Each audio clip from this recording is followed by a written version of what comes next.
Hola, muy buenas tardes. Les damos la bienvenida a este programa que se llama Programa Doctores en Línea y que corresponde a una alianza estratégica entre el Hospital Dr. Hernán Enríquez Aravena de Temuco y Ufrovisión.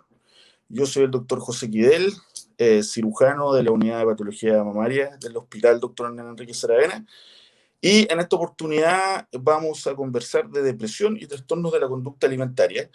Y para ello tenemos a la doctora Sandra Venegas González. Buenas tardes, Sandra. Hola, buenas tardes. La doctora Venegas, la presento, es médico cirujano de la Universidad de Chile, tiene un magíster en neurociencias, es especialista en psiquiatría de la infancia y la adolescencia y medicina legal, y es también profesora asociada del Departamento de Salud Mental y Psiquiatría de la Facultad de Medicina de la Universidad de la Frontera, integrante también del grupo de investigación Tremolén y del comité académico del programa Psiquiatro Infanto Adolescente de la Universidad de la Frontera. En el área privada también es cofundadora del Centro Anaí. ¿Lo dije bien? Sí. ¿Está bien? Bueno, ahí nos vamos a conversar muchas gracias. Estos proyectos.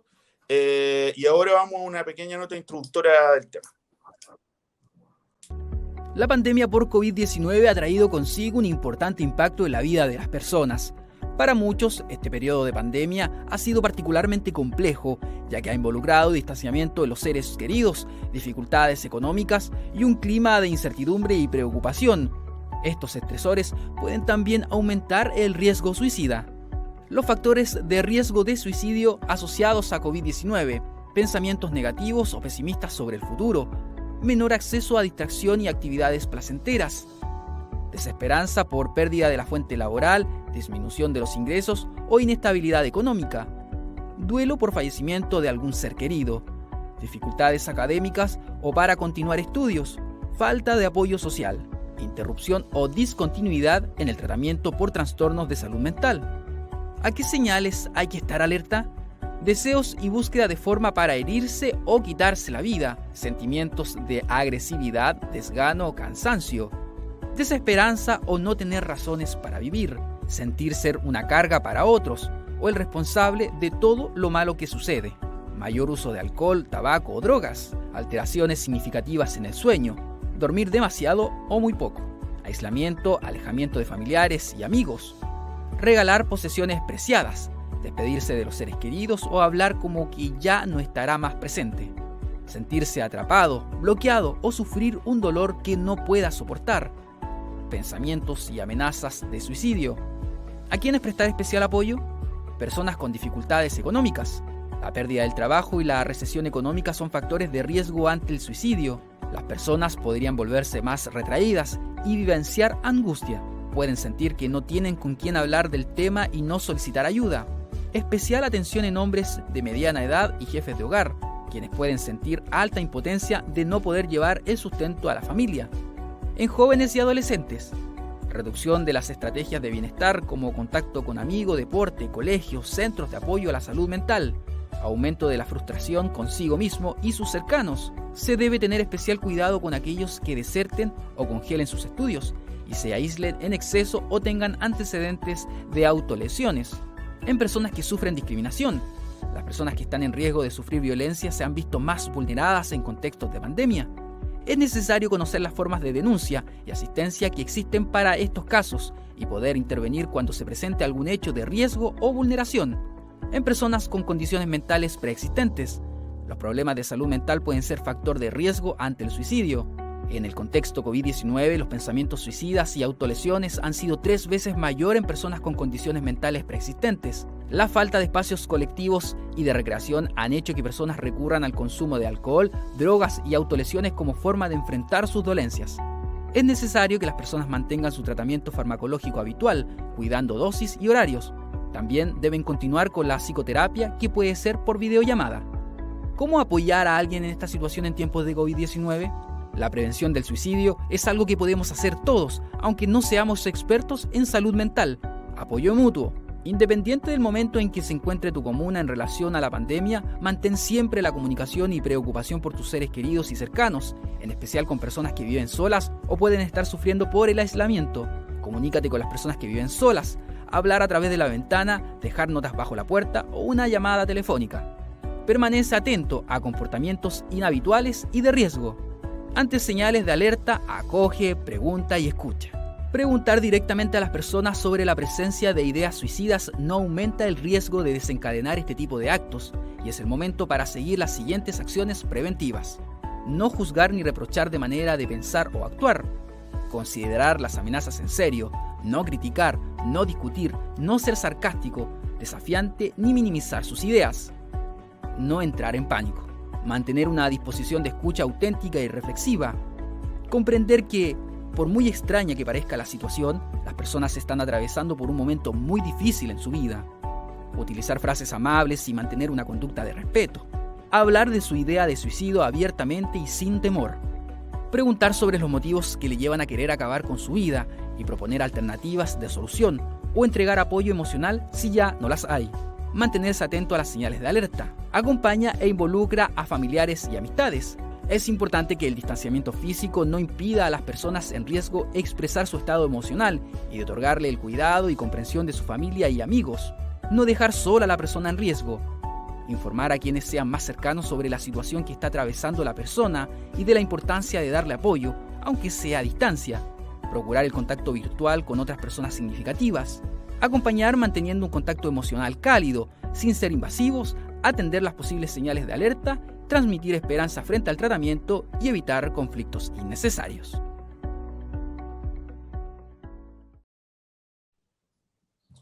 Bien, ahí tuvimos una interesante nota introductoria. Nosotros habíamos conversado algunos de estos temas con anterioridad y la verdad que el programa tuvo una muy buena llegada, una muy buena acogida. Recibimos comentarios muy positivos en relación a que instalamos temas sobre la mesa que hoy día se hacen especialmente importantes en el contexto de la pandemia y de la pospandemia.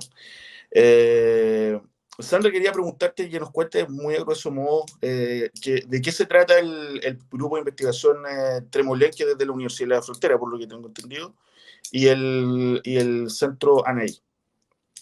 Sí, bueno, gracias por la pregunta. En realidad, qué bueno que me preguntas por Tremolén, porque es un grupo efectivamente que ha estado trabajando con profesionales de la red de salud pública, incluido el Hospital Hernán Enríquez Aravena y la Universidad de la Frontera, desde psicología y desde la Facultad de Medicina, justamente haciendo investigación, haciendo promoción y prevención, que probablemente es lo más importante y lo que hoy día nos convoca, de la salud mental en niños y jóvenes, especialmente en este contexto pandémico. Perfecto. Y Centro ENAI, bueno, sí, es un centro privado en el cual trabajo y que tiene una mirada, digamos, que busca ser también una atención integral y multidisciplinaria, digamos, de distintas afecciones de salud, especialmente salud mental, que es el área que a mí me apasiona y me enamora. Sandra, veíamos un poco en la nota introductoria de que en el contexto de la pandemia por COVID han aumentado en forma alarmante la depresión, los trastornos de ansiedad, los intentos de suicidio, la anorexia, que en el fondo los trastornos de alimentación. Cuéntanos en la realidad actual, cuáles son las cifras en términos a nivel nacional como también a nivel internacional.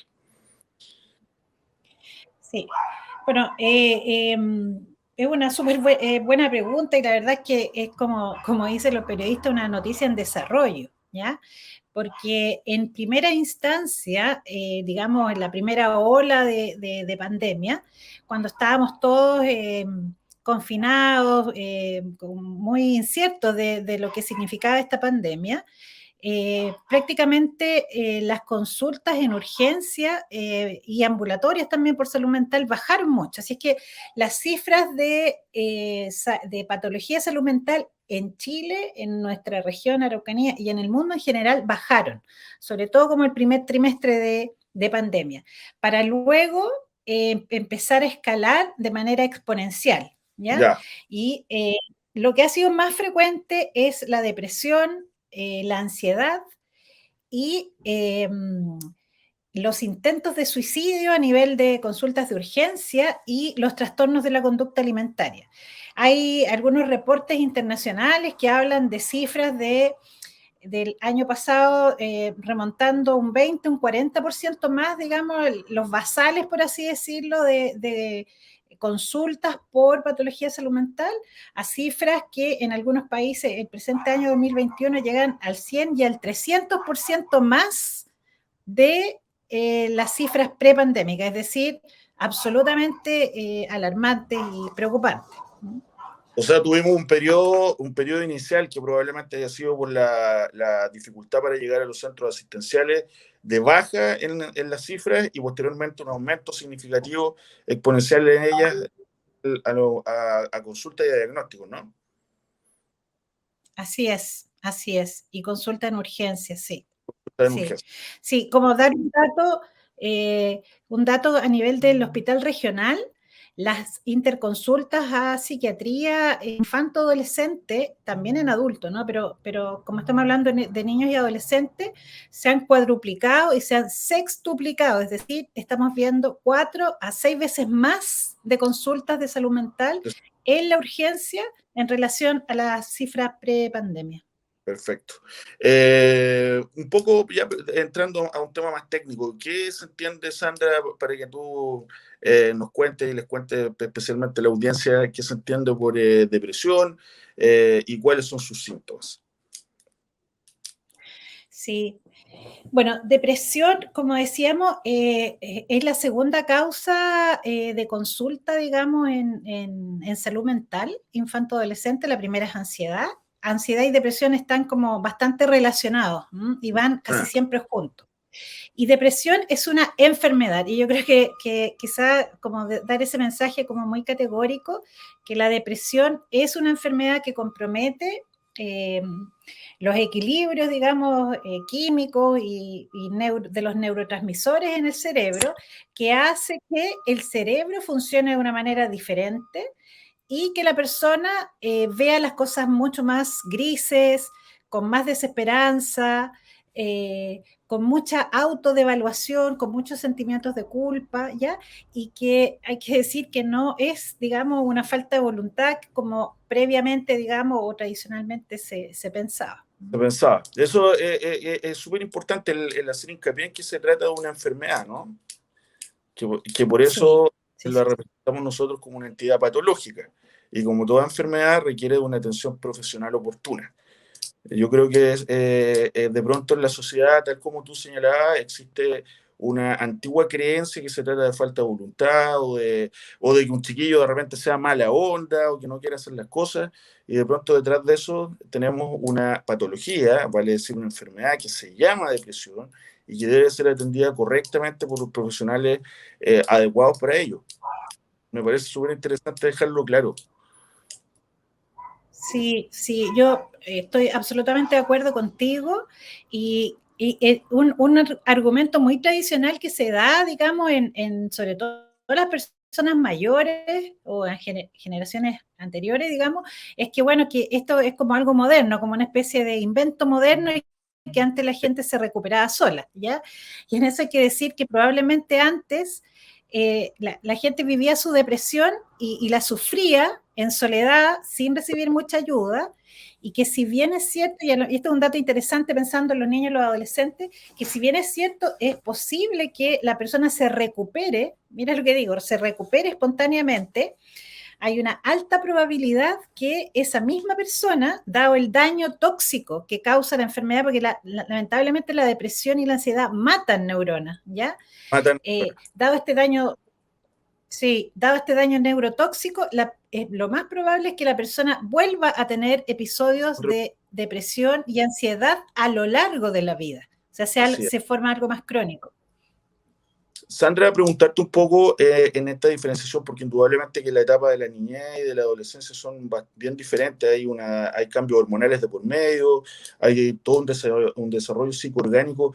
Preguntarte un poco de los síntomas que son frecuentes en los niños que tienen depresión y de los síntomas que son frecuentes en los adolescentes que tienen depresión, porque muchas veces y en especial de los adolescentes se ve un adolescente irritable, que no quiere compartir con la familia, que de pronto se aísla socialmente y no se identifica adecuadamente este adolescente que puede estar cursando un cuadro depresivo, un cuadro patológico que requiere atención.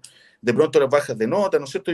Me gustaría que nos comentaran un poco más al respecto para ayudar a los padres que tienen hijos adolescentes y que tienen niños en la casa. Súper, súper, sí. Tal como tú dices, depende mucho de la edad en la que se presente. Y hay que decir que incluso los lactantes se deprimen, ¿ya? Hay depresión Mira, también en este periodo de la vida que uno diría como es imposible, ¿ya? Pero también está como comprobado esto. Ahora, en los lactantes, digamos, ante los 2 años, lo que se ve son alteraciones en los ciclos de sueño, menor apetencia, es decir, un niño, un bebé, digamos, que no tiene un comportamiento esperable para su edad, ¿ya?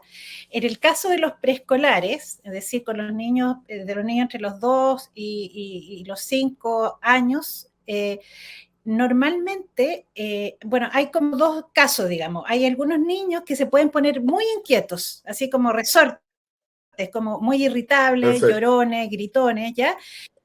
Que a veces pasa que en los colegios o otro profesional puede sospechar que es un problema de hiperactividad, ¿ya? Pero es todo lo contrario, ¿ya? Es un cuadro depresivo lo que está de fondo.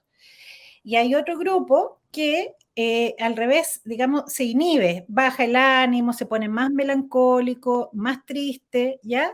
Y también otro motivo digamos, de sospecha bien frecuente son los dolores que no tengan una explicación. Dolor Abdominal. abdominal, sí, que se repita en el tiempo, dolores de cabeza, dolores de espalda, ya que no tengan, digamos, como una explicación en alguna patología, comillas, médica. Eso pensando en los preescolares. En los escolares, como tú mencionabas, también podemos ver esto, ¿no? Como algunos que al revés se ponen así como muy irritables e inquietos y otros que pueden reaccionar como poniéndose más melancólicos y más inhibidos, ¿no? Con menos actividad física. Y en esos niños, efectivamente, lo que podemos ver es esto, que bajan el rendimiento escolar, que les cuesta concentrarse, que tienen dificultades para conciliar el sueño, ¿ya? Que tienen cambios en su alimentación, o que coman más o que coman menos, ¿ya? Y en los adolescentes, bueno, ahí se va pareciendo un poquito más a la depresión que conocemos en los adultos, ¿ya? Porque los adolescentes ya van teniendo, ¿cierto? Otro desarrollo, digamos, mental. Y ahí podemos ver, o que se pongan súper rebeldes, súper contestatarios, y ahí, ojo con el riesgo de consumo de marihuana u otra sustancia, el alcohol, por ejemplo, que hace las veces como, entre comillas, de antidepresivo. O podemos ver a un adolescente que se aísla, que no quiere conversar con nadie, que no quiere salir de su habitación, y que no quiere compartir, digamos, en familia los horarios los hábitos que se tenían habitualmente. Como por ejemplo ir a cenar o el almuerzo, los almuerzos familiares, etcétera. Exactamente, ¿no? Los Súper paseos bien, familiares. exacto. Conversar un poco también, Sandra, con respecto a los trastornos a los trastornos alimentarios, de la conducta alimentaria, que pueden ir dentro también de un episodio depresivo, ¿no? Así es, pueden ir juntos, sí, ¿Cuáles sí. síntomas nos puedes tú señalar y qué signos de alerta y qué situaciones de alerta son importantes hacer saber también a la gente que nos está escuchando? Sí, pues bueno, sobre todo con la pandemia, en este momento tenemos como un brote pandémico, por así decirlo, de trastornos de la conducta alimentaria, que puede ir desde la anorexia a la bulimia, al trastorno por atracones o al revés, a la obesidad, ¿ya? Todo esto estarían como enmarcados dentro de este grupo, ¿ya? Y ahí, digamos, lo que debería como despertar la alerta es ver que, por ejemplo, eh, el puber o preadolescente, adolescente empieza a tener cambios en su peso, ya sea que baje mucho o que suba o que tenga pesos así como cambiantes, ¿ya? cuando vemos, por ejemplo, que es más frecuente en las mujeres, ¿no? Que tengan alteración en sus ciclos menstruales, que no les llegue la regla, ya eso también debería como un alertar, signo de alerta. ¿sí? ¿Sí? Que tenga a lo mejor molestias gastrointestinales, que se queje, que no quiere comer, que no quiere sentarse a la mesa, porque le duele la guatita, porque está hinchada, porque ya como distintos como molestias, digamos, de tipo gastrointestinal. Signos también como que se refieren más a la bulimia, que después de comer se encierran en el baño, ¿ya? Y que uno puede sospechar que a lo mejor se está provocando vómito, porque en el excusado, en el WC, también queda ahí como un Un sobrenadante, ahí residuo. queda algo, quedan como residuos, a veces en el lavamanos, ya ahí eso también debería irnos como alertando. En el caso de los niños, de las jóvenes, digamos, o jóvenes más pequeños, 12, 10 años, ver si hay cambios o de tensión en su crecimiento, ¿ya? Y hay que tener harto ojo en algunos grupos particulares, como son los niños, los jóvenes que hacen deportes de alto rendimiento o que se dedican al baile, donde el cuerpo efectivamente es parte del instrumento que se ocupa, ¿no? Para realizar la actividad. Ese es un grupo que tiene especial riesgo de desarrollar trastornos de la conducta alimentaria. De la conducta alimentaria. Eso me gustaría, Sandra, que nos contara un poco algunas definiciones sencillas con respecto a de qué se trata la bulimia, qué son los atracones, de qué se trata la anorexia, para que tú nos cuentes y nosotros también podamos conversarlo y hacerle saber a la gente que nos está escuchando la diferencia entre estas diferentes definiciones, ¿no? Súper, sí. Bueno, son como tres entidades como distintas, ¿ya? La anorexia, que como digo, lamentablemente con esta cuestión de la pandemia y del encierro, ¿ya? Hay muchas jóvenes que la están sufriendo. Se trata fundamentalmente de una disconformidad con su aspecto físico, ¿no? Y esta idea de querer alcanzar un ideal o es una youtuber o una influencer de Instagram o de redes sociales ya, o fotos, ¿no? De modelos que son, digamos, al final terminan siendo como una meta que está persiguiendo esta adolescente y que se intenta llegar a ella básicamente restringiendo la ingesta de alimentos, hacer como restricciones así como bien abruptas ya de alimentación y que, bueno, y eso se va transformando, igual que la depresión, ¿no? En cambios importantes en cómo funciona el cerebro y se vuelve al final una especie como de adicción, por así decirlo, al no comer, ¿ya? Eso como globalmente Eso en es la términos anorexia. de la anorexia, sí. La bulimia también, la adolescente quiere buscar esta meta, ¿no? De llegar a este aspecto corporal idealizado, pero aquí lo que ocurre es que normalmente, y esto se da en algunas personas con algunas estructuras de personalidad, digamos, más bien determinadas, se intenta restringir la alimentación a un nivel así como inalcanzable. Así, no sé, me voy a comer una manzana y un vaso de agua en el día. O sea, algo que es totalmente insostenible, Ya. abrupto, que después de eso el ciclo pasa a que se lo comen todo. ¿Sí? Se dan un atracón. Después del atracón viene la culpa de por qué comí y no fui capaz, no tuve fuerza de voluntad, y ahí se pasa a la purga, ¿no? Que es esto de provocarse vómito o tomar medicamentos como para Evacuar. eliminar el alimento que se consume. Uh-huh. Perfecto. O sea, pues, se Sí, va súper dando riesgosa la bulimia, tiene... estas definiciones que tú nos has dado con respecto a estas entidades se van dando también en forma cíclica. Así que a poner ojo los papás. Oye, yo, Sí, Sandra, sí. ya que estamos a mitad del programa, voy a presentarte de nuevo para la gente que está ingresando a la audiencia, tanto por televisión como por redes sociales y decir que estamos conversando de depresión y trastornos de la conducta alimentaria con la doctora Sandra Venegas González. Ella es médico cirujano de la Universidad de Chile, magíster en neurociencias, especialista en psiquiatría infantil, adolescencia y medicina legal, y es profesora asociada del Departamento de Salud Mental y Psiquiatría de la Facultad de Medicina de la Universidad de la Frontera. Y estamos tratando estos temas extremadamente interesantes que se dan sobre todo en contexto post-pandemia, muy interesante para los papás, muy interesante también para los jóvenes que nos están escuchando, y de algunos signos de alerta de depresión, de trastornos de alimentación, y seguimos conversando con respecto a lo mismo. Nosotros estábamos hablando recién de trastornos de alimentación, de bulimia, anorexia, y quiero preguntarte también, ¿qué es lo mismo la anorexia que la bulimia nerviosa? No, son distintas, son compromisos de las redes neuronales diferentes, tienen expresiones distintas, ¿ya?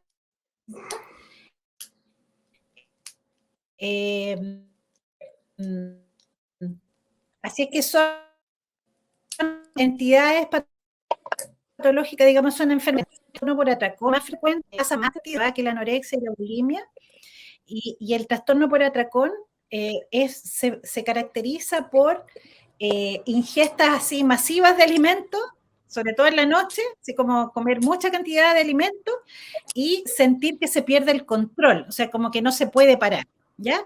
Eso No también, digamos, es una manifestación, sí, y es una manifestación y que habría que tener como presente y estar muy alerta.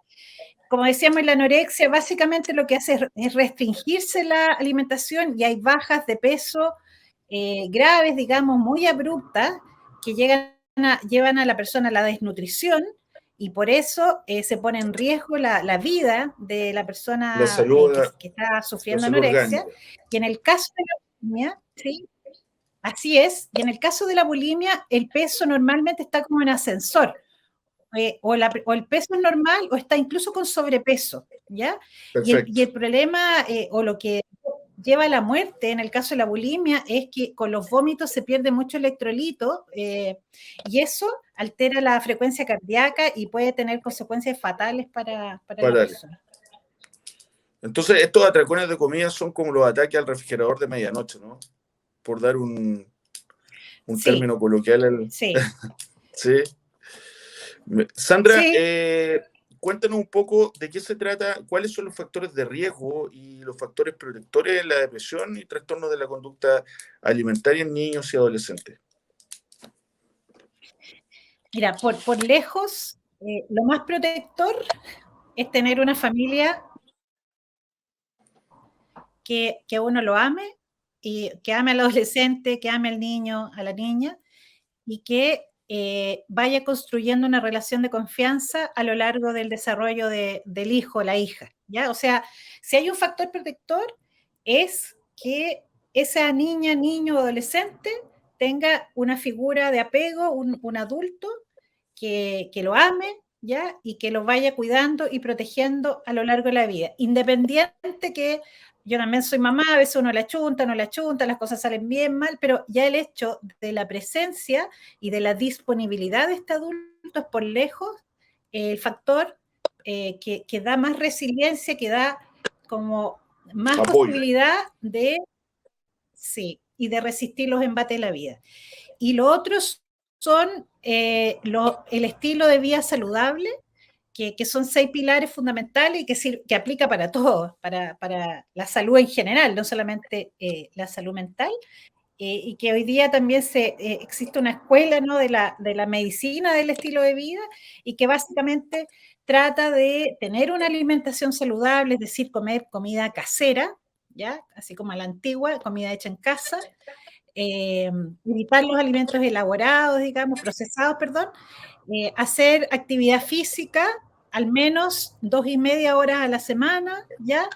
El tener un sueño reparador, ¿ya? Dormir bien, un sueño que le permita descansar a la persona, tener relaciones significativa, es decir, tener seres queridos, tener un grupo de apoyo, una familia, pertenecer, no sé, al grupo Scout, a la parroquia, es decir, tener como una red de apoyo social. De pares. Y Esa red de apoyo entre pares, ¿no? No un niño o un adolescente aislado de la sociedad, sino una red de apoyo entre personas de similares características. así es, sí. Y que ha sido lo más grave de la pandemia y del confinamiento. Así es. Con respecto a lo mismo, y lo habíamos conversado anteriormente, también, Sandra, en relación a que los niños han estado más expuestos a la televisión, han estado más encerrados, ahora están saliendo nuevamente, pero han estado también expuestos a lo que es las redes sociales, han estado más integrados en las redes sociales, probablemente hayan estado más tiempo frente a una pantalla de computador o de los mismos celulares, etcétera, y consultarte en cuánto han influido los mensajes de los medios de comunicación masivos, los comentarios sobre el cuerpo, en la generación de trastornos de la conducta alimentaria. Sí, bueno, en realidad es una excelente pregunta. Y efectivamente hay una responsabilidad social de que se promueva una moda o una estética como basada como en una delgadez extrema, ¿ya? Extrema. Sí, o sea, hay países, digamos, donde esto ya está más avanzado, donde hay políticas públicas, donde se prohíbe, por ejemplo, contratar a modelos de 14 años, que es una práctica muy habitual, o que tengan una desnutrición, un índice de masa corporal muy bajo, ¿ya? Que esos son como los modelos un poco que se imponen. Y que además sabemos, ¿no? Que las influencers, los youtubers, es una foto que se elige entre 100 que se toman, digamos, para poder transmitir la imagen, ¿no? Y que entonces la adolescente queda un poco como atrapada en tratar de alcanzar esa imagen. Y respecto a los comentarios, hay que tener mucho ojo. Ha pasado mucho en la pandemia que todos hemos estado más inactivos, hemos comido más, hemos hecho pan en la casa, en fin, todas estas cosas que a todos nos pasó, digamos, ser un poco chef durante el confinamiento y todos hemos subido de peso. Entonces hay que tener harto ojo y harto tino ahí con los comentarios. En general, la recomendación actual de los especialistas, ¿no? Tanto de nuestro hospital como de la universidad y los especialistas en el mundo, es no comentar sobre el aspecto físico del otro. O sea, como considerarlo como un derecho esencial. No hablar del cuerpo del otro. Qué importante, hay una campaña. Respetar, digamos, al otro. Disculpa que te interrumpa, pero hay una campaña y me tocó hace un par Sí. de días conversar con una colega pediatra y en su avatar de WhatsApp decía no comentar sobre el cuerpo del otro, que me parece extremadamente importante no solamente para los niños y adolescentes, sino que en general para los adultos también. Y para las diferencias hoy día que estamos viendo, que estamos aceptando cada vez como sociedad también en relación a otro tipo de pacientes, que en el caso mío que me toca evaluar pacientes con disforia de género, el no hacer comentarios, yo creo que es parte de que quizás de la privacidad o parte del mundo y de la individualidad propia de cada uno.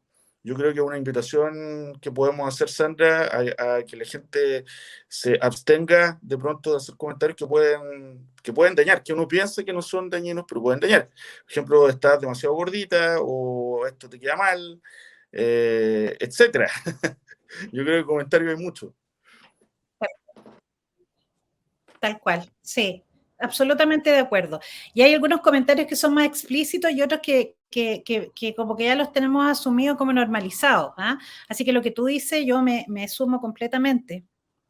Sí. Qué bueno de esto no hablar del cuerpo. No hablar del cuerpo. Oye, qué interesante también que me señales que en algunos países se está desarrollando esta política de evitar personas que tengan un índice de masa corporal muy bajo, para evitar que sean vistas como un referente, ¿no? Así es. Sí. España, por ejemplo, ya... Sí. Hace como unos 10 años que tiene esa política, sí. Perfecto. Me gustaría un poco, Sandra, conversar con respecto a los signos de alerta de las personas signos de alerta de suicidio en niños y adolescentes, y también de la prevención del suicidio. Sí, de acuerdo.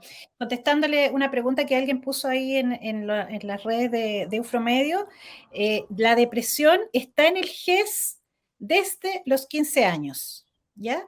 Así está estipulado en las políticas de nuestro país y se accede a través de atención primaria, digamos, del consultorio, y es el consultorio el que hace, o el médico general el que hace como el reporte inicial, y desde ahí se activa toda la cadena para la atención.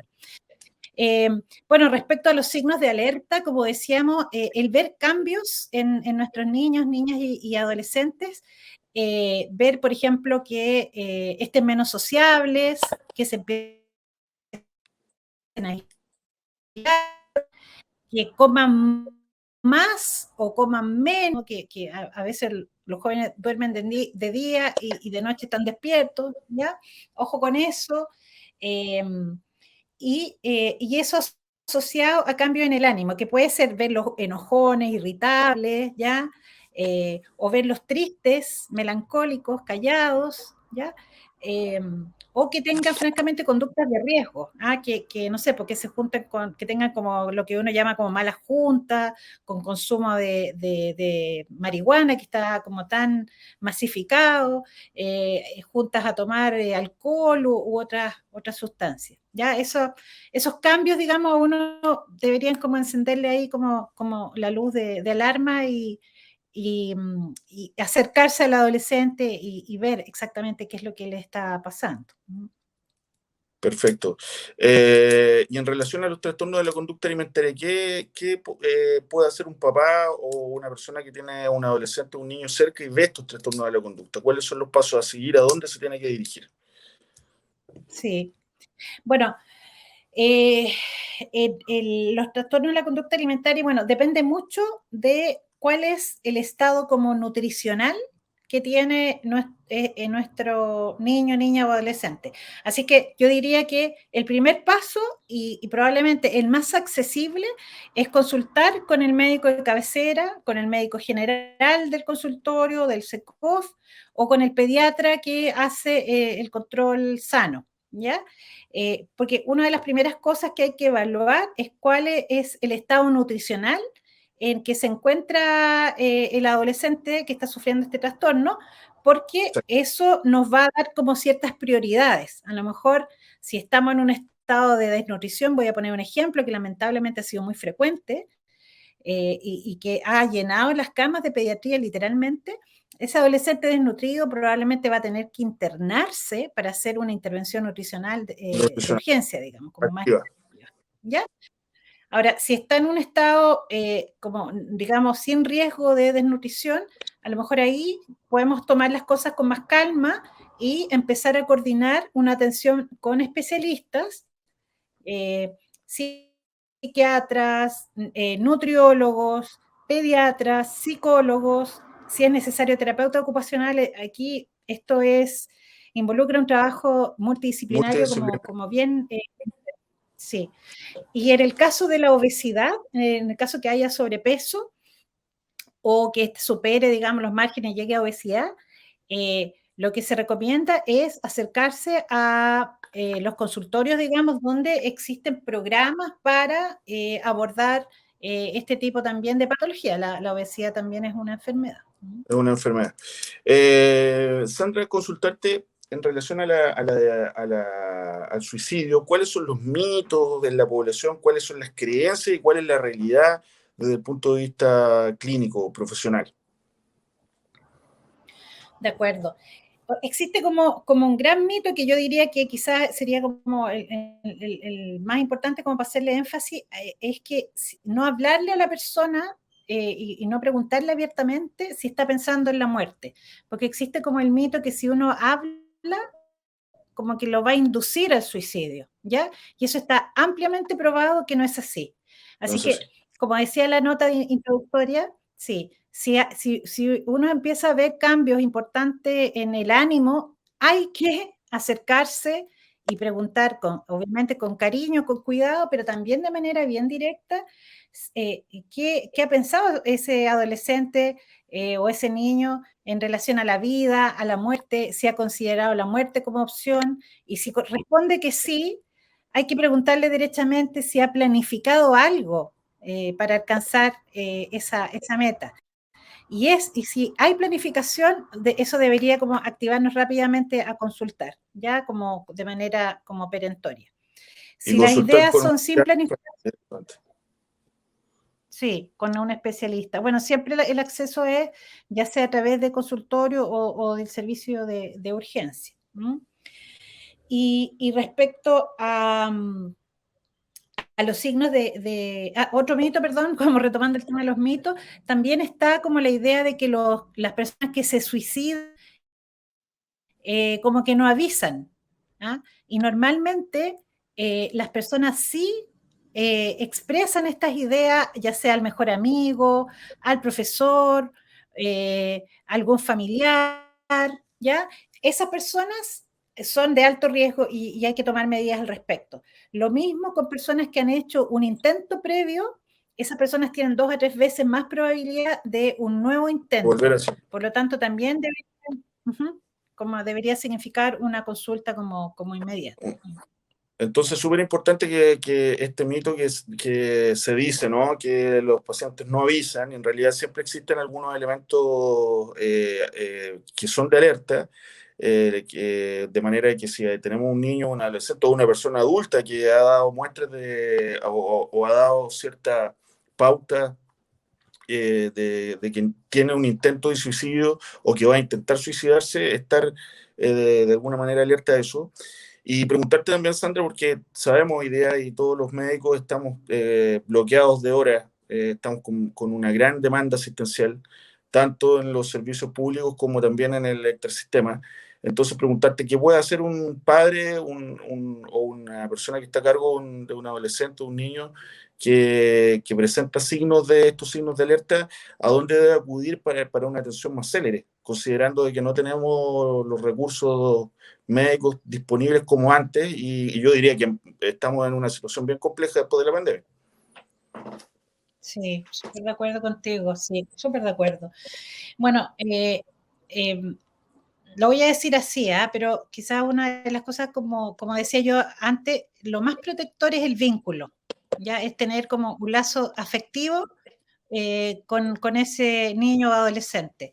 Y lo que se puede y se debería tratar de hacer de inmediato es tratar de sintonizar con ese adolescente, es decir, buscar una manera de conectar y hablar sinceramente con ese niño o adolescente y escucharlo, ¿ya? Una de las cosas que necesitamos todas las personas, incluidos los adolescentes, es ser escuchados. Y ser escuchados sin juicios, que es un poco difícil para los papás, pero yo también, como decía, soy Exacto. mamá, y normalmente cuando un hijo pues viene con un problema, nosotros instantáneo lo que hacemos como, ya, pues, ¿cómo lo solucionamos? Y uno empieza como a proponerle soluciones. Ya, lo que tú tienes que hacer es esto y esto otro. Y el problema es que el adolescente lo puede interpretar como un juicio de valor, como que uno lo está desestimando o lo está juzgando. Entonces, en ese caso, es mucho mejor escuchar, ¿ya? Poner el hombro, pañuelo, escucha atenta y dar el espacio como para que el adolescente se desahogue y explique todo, digamos, lo que le está ocurriendo. Y si hay silencio, también quedarse ahí. Es decir, uno tiene que estar como muy disponible. Y lo otro, cuando hay riesgo de suicidio, el tema del acceso a los medios letales es aquí un punto de inflexión, un punto capital. Así es que, de inmediato, todos los elementos cortopunzantes, cuchillo, tijera, hachas, ¿no? En el caso que las haya, todo bajo llave. Medicamentos, todo bajo llave.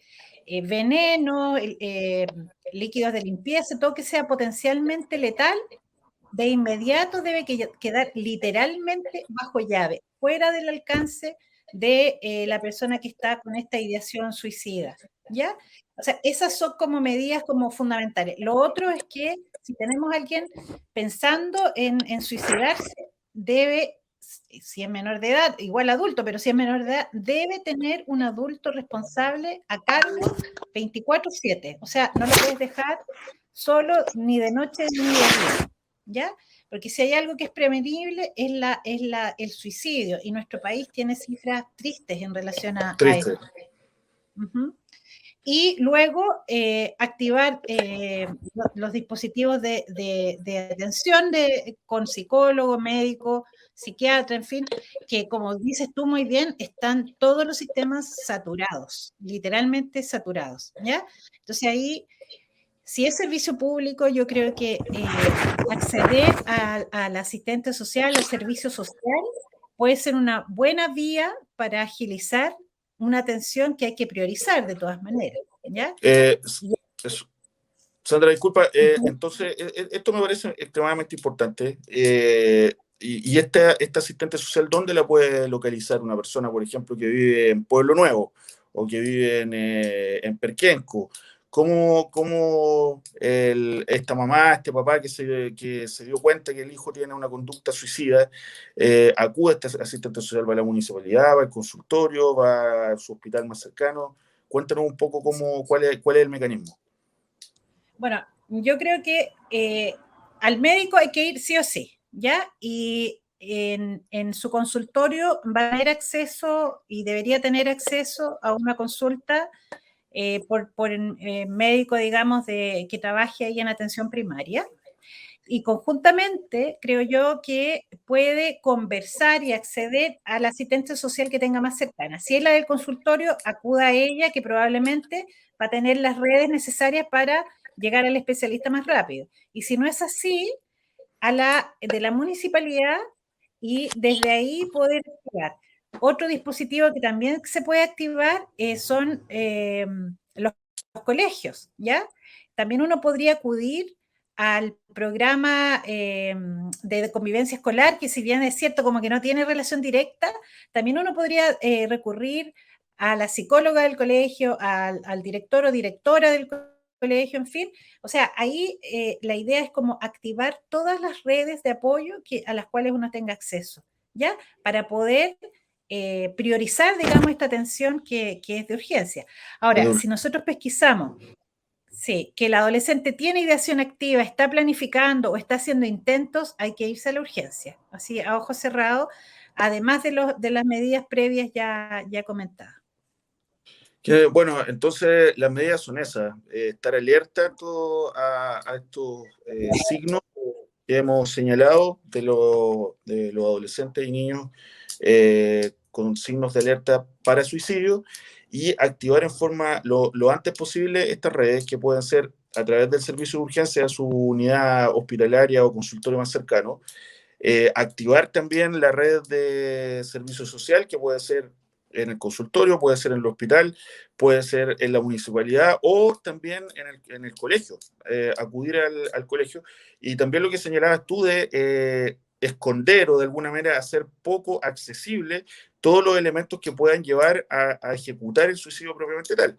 Vale decir, armas de fuego, elementos cortopunzantes y líquidos limpiadores, venenos, etcétera, que muchas veces están muy presentes, sobre todo en el área agrícola, en donde hay más elementos que pueden generar el acceso a personas que tienen ideación suicida y que finalmente lo puedan concretar. Yo creo, Sandra, no sé si quieres agregar algo más. Yo creo que hemos contestado hartas cosas y ha sido una conversación muy, muy interesante. Como te digo, en la oportunidad anterior conversamos temas similares y tuvo una excelente recepción.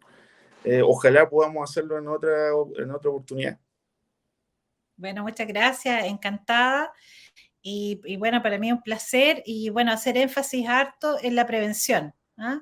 O sea, escuchemos a los jóvenes, por muy adolescentes, ¿no? Que de repente se ponen rebeldes, cuestionadores, muchas veces insolentes, ¿no? O que hacen estos comentarios desagradables para uno.